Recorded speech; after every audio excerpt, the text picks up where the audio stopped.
Gəlir. Yetir özünə oğlu, yetir oğlu. Ne oldu ya abi bir kutu istedi ya. Ne o ne pis adamdır. Axşamınız xeyir. Radyo Marneoli izləyiciləri və dinləyiciləri, siz İcmalı Analitik İnformasiya proqramını izləyir və dinləyirsiniz. Bugün biz sizə icmalı fərqli formatda təqdim edirik. Hal-hazırda biz Bolnisidəyik, Bolnisi meriyasının qarşısındayıq və bunun əsas səbəbi ondan ibarətdir ki, Kvemo Kartli üzrə fəal gənclər ölkədə baş verənlərə etirazın yeni bir formasını təqdim etdilər. Bu isə 100 kilometrlik Kvemo Kartli marşı deməkdir. Səhər saatlarında, səhər saat 8-də Dmanisi şəhərindən tərpənən yürüş iştirakçıları yalnız bir saat yarım bundan əvvəl Bolnisiyə daxil oldular. Hardasa 11 saatdan artıq davam edən 40 kilometrlik yürüşün nəticəsində gəlib Bolnisi bələdiyyəsinə çatdılar və bugün bu yürüş haqqında danışacağıq. Nə idi bu yürüşün məqsədi və yürüş boyu həmin 40 kilometri birlikdə belə deyək gəzdiyimiz Ayhan Həsənli bizimlədir. Çox asan deyildi təbii ki 40 kilometri gəzmək. Hal-hazırda da belə deyək ayaq üstə durmaqda çətinlik çəkirik. Ona görə bugün icmal qısa olacaq. Ayhan, nə idi yürüyüşün məqsədi? Necə hiss elədin özünü? Hal-hazırda necə hisslər keçirirsən? Onunla başlayaq. İlk növbədə axşamınız xeyir. Mən salamlayıram izləyicilərinizi və eyni zamanda dinləyicilərinizi. Səsimə görə üzrə hesab edin, səsim biraz batıb. Bu marşın əsas məqsədi ondan ibarət idi ki, bildiyiniz kimi artıq ölkədə 120 gündən artıqdır ki, aksiyalar davam edir və bu gedən proseslərdə çox önəmlidir ki, regionların səsi eşidilsin və bu marşın əsas məqsədlərindən biri necə ki, etnik azlıqların səsinin eşidilməsi, eyni zamanda regionların səsinin eşidilməsi məqsədi daşıyırdı və bu marş artıq Dmanisidən başlayan marş 31 mart tarixində əsas belə deyim prospektdə böyük marşla birləşəcək və bu prosesdə biz artıq 4 bələdiyyə və 20-dən çox belə deyim kənddən keçəcəyik və hər şəxslə belə deyim hər yaşayış yerində biz öz şüarlarımızı səsləndiririk və təbii ki biz bu gün prosesdə eyni zamanda çətinliklərlə də qarşılaşdıq. Məsəl üçün yanımızdan keçən zaman qışqırırdılar ki, azsınız və eyni zamanda niyə belə azsınız? O da qeyd edim ki, yürüşdə deməli Dmanisidən, yəni start nöqtədən 30-a yaxın deməli fəal iştirak edirdi. Bolnisidə də hardasa 25-ə yaxın fəal qoşuldu və 50-yə yaxın adam burada yığışmışdı az əvvəl, indi yavaş-yavaş dağılmaq üzrə. Və Marneolda da birləşəcəklər və elə də digər bələdiyyələrdə və sayımız getdikcə artacaq. Biz artıq belə deyim əsas prospektdəki marşa birləşənə qədər və sadəcə bunu qeyd etmək istəyirəm ki, böyük dəyişikliklər tarix boyu kiçik addımlarla başlayırdı və çox əhali ilə olmayıb böyük dəyişikliklər. Daim kiçik xalqlar başladı bu prosesi və digər belə deyim əhali üçün simvol olmağa çalışıblar. Biz bugün məqsədimiz təbii ki sadəcə formallıqdan ibarət deyildi. Bizim əsas şüarlarımız var idi. Yeni seçkilər tələb edirik. Siyasi məhbusların azadlığını tələb edirik və eyni zamanda demokratik dövlət və eyni zamanda siyasətin belə deyim Avropa yönünə qayıtmasını tələb edirik. Sadəcə digər şəxsləri bu aksiyaya qoşulmağa, bizə qoşulmağa dəvət edirəm. Bəli, hasant deyildi. Biz təxminən 44 kilometrdən artıq yol yeririk bugün. Düzdür, saat 8-də başladıq, ancaq biz gecə saat 4-də oyandıq. Çünki Dmanisiyə gəlmək üçün belə deyim Tiflisdən gəldik. Yorğunluq təbii ki, ancaq o qədər xoş bir yorğunluqdur ki, sözlə ifadə edə bilmərəm bu yorğunluğu. Həyatımda bir neçə İczar Tavqada səvali deyir, saysam onlardan biri olardı. Bugünkü marş bizim artıq 60 kilometrə yaxın yeni bir yolumuz var. Sabah artıq Bolnisidən Marneoliyə, bir gün isə Marneolidən belə deyim Tiflisə tərəf hərəkət edəcəyik. Yolda təbii ki bizə qoşulan aktivistlər, gənclər olacaq və ümid edirəm ki yolda qarşılaşan şəxslər bizim şüarımıza, bizim tələbimizə qoşularaq ölkədə olan və hər gün güclənən avtoritarizm rejimə qarşı bizimlə birlikdə mübarizə aparar sadəcə çox azsınız deyən şəxslərə yenə də səslənmək istəyirəm. Böyük dəyişikliklər tarixən və bu gün də kiçik addımlarla başlayır. Az insanlarla başlayır.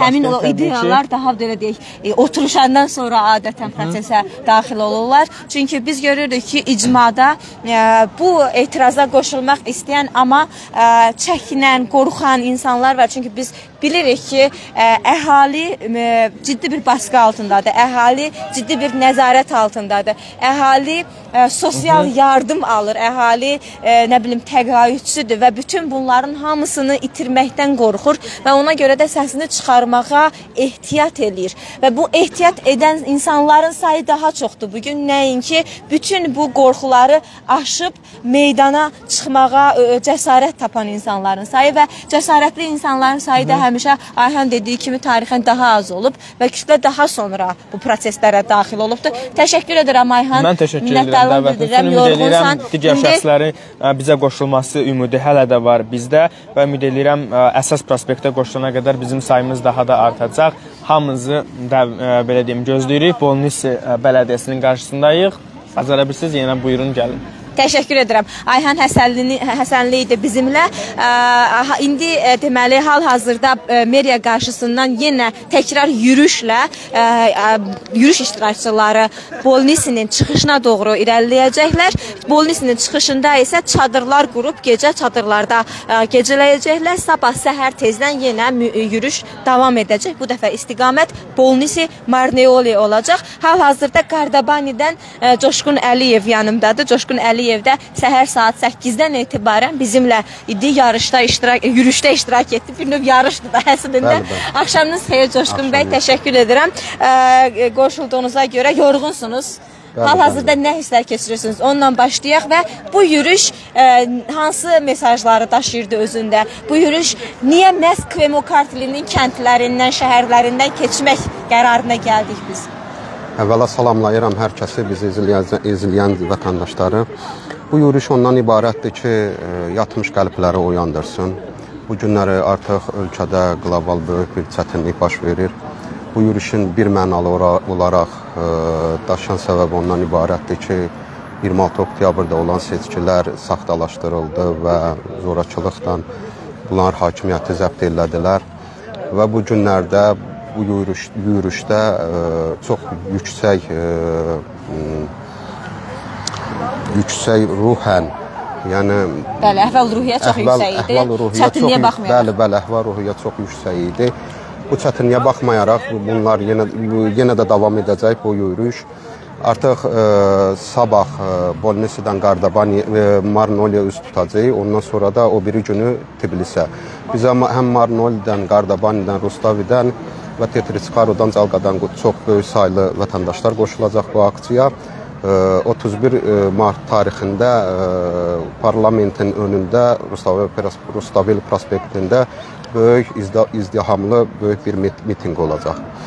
Və buradan da mən demək istəyirəm ki, hər kəs bu etiraz aksiyasına gəlsin. Çünki ölkədə olduqca çox çətindir vətəndaşların durumu. Artıq susmağın zamanı deyil, mübarizə eləməyin zamanıdır. Aydındır. Təşəkkür edirəm. Yekun olaraq bir şey də soruşmaq istəyirəm. Bəli, bugün deməli Bolnisi qoşuldu artıq yürüşə, sabah Marneoli qoşulacaq. Qardabani və Rustavi hansı hissəsində qoşulacaq yürüşə və niyə məhz yürüş, yəni yürüş formatının səbəbi nədir? Bax, onu da izah eləyərdik. Çünki deyirlər ki, 30 adamsınız, nə işiniz var? Dmanisidən 30 adamı nəyə aparıb, nəyə gəzdirirsiniz? Bax, nədir bunun səbəbi? Niyə kənd gəzmək qərarına gəldi? Bu səbəb ondan ibarətdir ki, əhali bu günləri Dmanisidən Bolnisiyə gələnə qədər vətəndaşlar gördükcə çox sevinirdilər bizim bu etiraz olaraq yürüyüşümüzü. Həqiqətən özləri yaxınlaşırdı ki, nə lazım olsa biz yanınızdayıq bir vətəndaş olaraq. Onlar da bilirlər ki, ölkədə çox çətindir vəziyyət. Bu yürüyüşün səbəbi ondan ibarətdir ki, yəni ki, vətəndaşlar oyanmalıdır. Yəni bunun bir başqa bir səbəbi yoxdur. Yalnız və yalnız oyanmalıdır vətəndaşlar. Aydındır. Təşəkkür edirəm Coşqun bəy. Bir daha minnətdaram. Bəli, bu yürüyüş daha çox informasiya xarakteri daşıyır. Çünki kəndlərdə olan insanlar elə düşünürlər ki, Tbilisidə etirazlar dayandı. Elə düşünürlər ki, artıq hər şey bitdi. Gürcü arzusu özü qeyri-legitim hakimiyyətini tamamilə belə deyək yerləşdirdi və artıq istədiyini eləyə bilər. Amma xatırlatmaq istəyirəm ki, 120 gündür artıq Tbilisidə və eləcə də bölgələrdə, məsələn Batumidə, Kutaisidə dayanmadan vətəndaşlar etirazlarını keçirirlər. Bu etiraz aksiyaları həqiqətən bir gündə olsun dayanmayıbdır və məhz bu dalğanı regionlara yaymaq məqsədi daşıyır bir növ yürüyüş. Tozu Gülməmmədlinin indi istəyirəm dəvət edim. Tozu, axşamın xeyir, xoş gördük. Necəsən ilk növbədə? Axşamınız xeyir, salamlayıram dinləyiciləri, izləyiciləri. Biraz yorğun. Amma çox az yorğun. Mən şəxsən özümü bu qədər dözümlü hesab eləmirdim həqiqətən. Mənim maksimum gəzdiyim 10-12 kilometr olmuşdu. İndi isə 40-dan artıq kilometrin məsafəni qət elədik. Fasiləsiz demək olar ki, 2 dəfə sadəcə yarım saatlıq fasiləmiz oldu. Mənim də limitim 20 filan idi açıqcası. Ondan artıq mən dedim ki 20, 10 da yaxşı deyək ki, belə xalqla birlikdəyəm filan. 30-dan sonrasında heç bir ümidim yox idi açıqcası, amma gördüyünüz kimi buradayıq. Toz, yürüyüş əsnasında biz Bolnisiyaya daxil olanda bir Azərbaycan dili icmanın yaşadığı bir kəndə daxil olduq və o kənd əhalisinin reaksiyası çox maraqlı idi. O haqda danışardı, zəhmət olmasa. Əlbəttə, hansı kənd idi? Yadımda deyil kəndin adı. Deməli, bütün bugün yolda olan, əsas yolda olan bütün kəndləri gəzdik və bunlardan bir Azərbaycanlı kəndin Oqtay bəy çıxış elədi. Onu da sosial mediada birazdan yəqin ki paylaşarıq. Və həqiqətən insanlar çox belə maraqla qulaq asırlar. Yəni çox belə aydın görünürdü ki, bu məlumat, orada danışılan bir çox şey onlar üçün yeni idi. Çünki sənin bayaq dediyin məsələ ki, Tiflisdə nələrsə baş verir, amma regiondakı insanların o qədər də xəbəri olmur. Məsələn, bu marş, bu danışıqlar demək olar ki, nə bilim, oliqarxa, atəş və s. belə hər gün Tiflisdə İdman Sporti Sasaxlenin yanından, İdman evinin yanından Rustaveliyə Azadlıq meydanına dək davam edir. Yəni Tiflisdə olan hər kəs görür, eşidir, bilir, sosial mediadan izləyir. Amma regionda olan adamlar bilirik biz hansı kanalı izlədiklərini, hökumətin propaganda kanalını izləyirlər. Yəni bu marşı görmürlər, bunlardan məlumatlı olmurlar. Və o insanların reaksiyalarından da biz çox aydın görürdük ki, bu insanlar üçün bu mövzular yenidir. Burada şey yoxdur, belə gündəlik bu mövzular danışılmır, müzakirə edilmir. Əlbəttə biz bilirik ki, məsələn, Bolnisdə aksiyalar keçirilmir, Dumanistdə aksiyalar keçirilmir. Ən son Laşa Çiximyani aclıq etdiyində Dumanistdə böyük bir aksiya keçirilmişdi, böyük bir yürüyüş edilmişdi. Ona görə də bu cür kommunikasiya düşünürəm ki, çox vacibdir. Həqiqətən başdan mənim özüm də biraz yanaşmışdım açıqcası ki, yürüyəcək, nə olacaq ki, yəni belə də çox bir xüsusilə də kəndlərdən keçəndə vacib olduğunu, nə qədər önəmli olduğunu mən şəxsən hiss eləyirdim. Boşuna yorulmadığımızı hiss eləyirdim. Çünki gün ərzində sosial mediada yürüyüşlə bağlı məlumatlar paylaşılarkən ən çox gələn şərhlər ondan ibarət idi ki, niyə azsınız, 30 nəfərlə nə yürüyüş eləyirsiniz, nəyi dəyişdirəcəksiniz?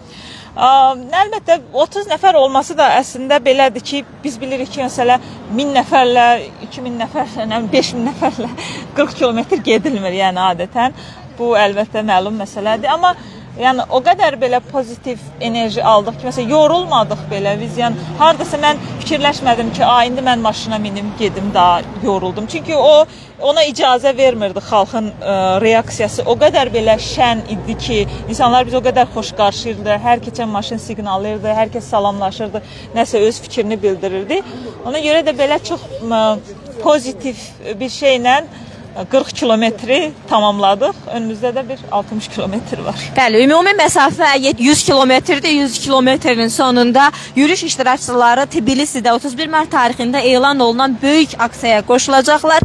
Yol boyu deməli Marneolidən fəallar qoşulacaqlar. Daha sonra Rustavi və Qardabanili fəallar da yürüyüşə qoşulacaqlar və ümumi olaraq deməli bu 100 kilometrlik yürüyüş 31 mart tarixində axşam saat 8-də sona çatacaq və yekun olaraq böyük aksiyanın bir hissəsi olacaq. Buradaca sağollaşırıq biz. İndi yürüyüş iştirakçıları Bolnisinin sonuna, çıxışına doğru irəliləyəcəklər.